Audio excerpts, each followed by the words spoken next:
संशय के बादल छट जाते हैं और आपको रास्ता दिखाई दे जाता है जब हम सच्चे हृदय से परमात्मा को याद करते हैं।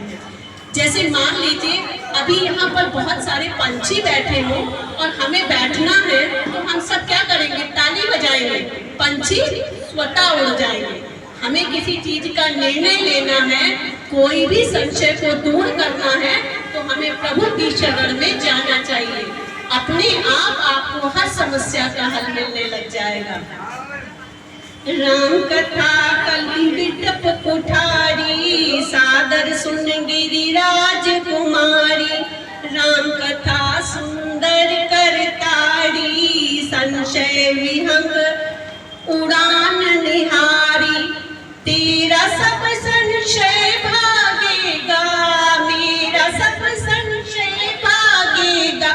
माँ पार्वती कर जथा, ओ जय जय राम कथा, जय श्री राम कथा, जय जय राम कथा, जय श्री राम कथा।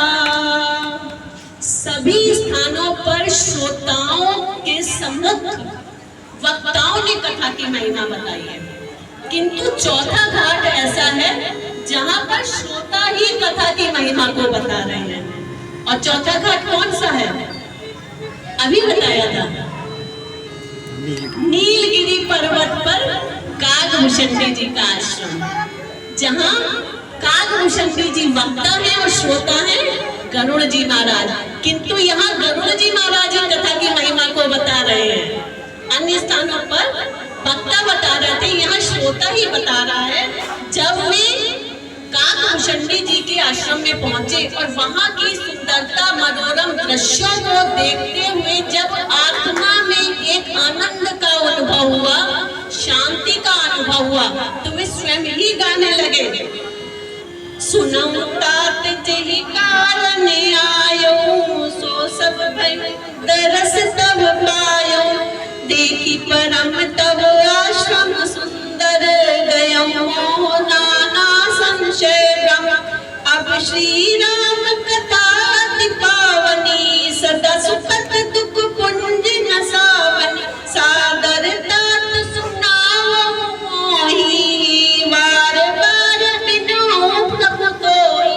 श्री नारद कर यथा, जय जय राम कथा, जय श्री राम कथा, जय जय राम कथा, जय श्री राम कथा।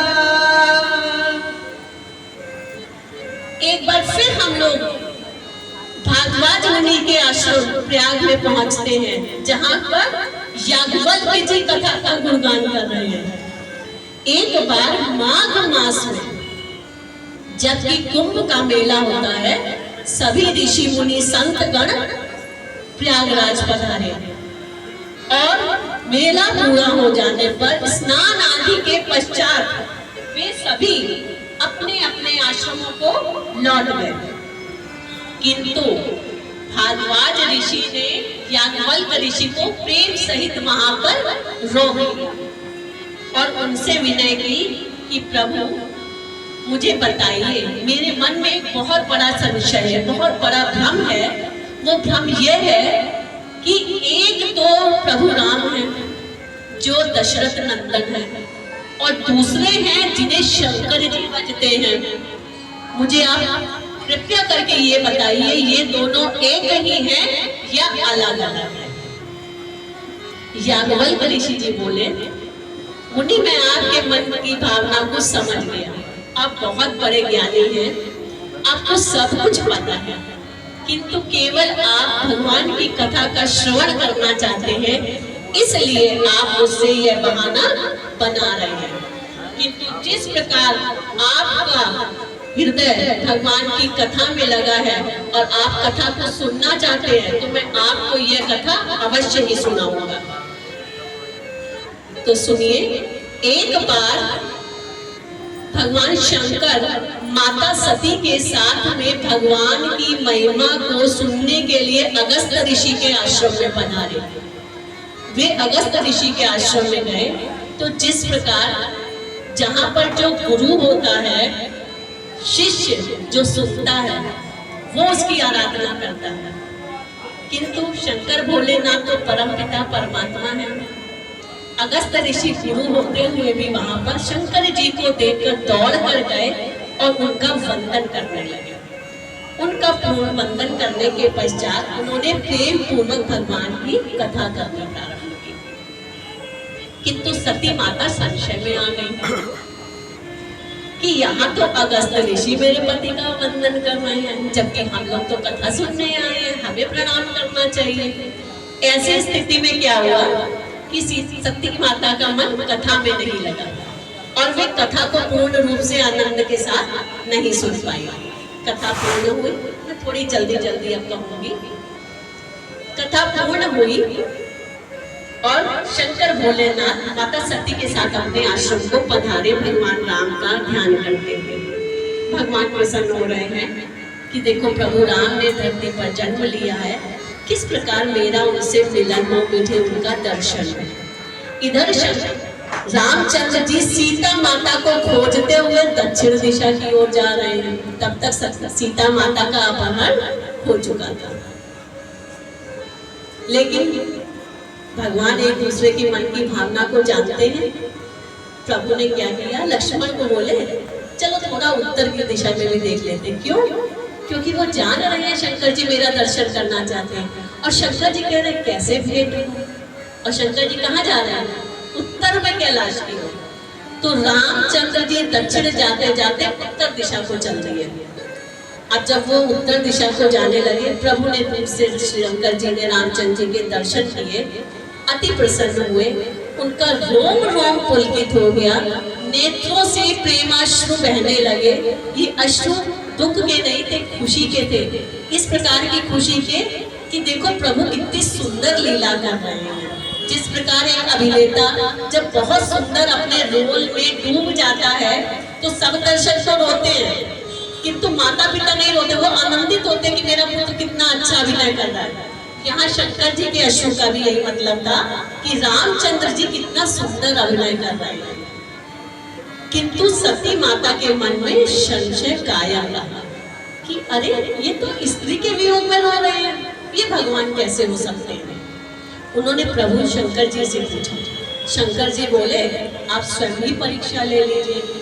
वैसे परीक्षा लेनी नहीं चाहिए। देखिए 4 लोगों की कभी परीक्षा नहीं लेनी चाहिए।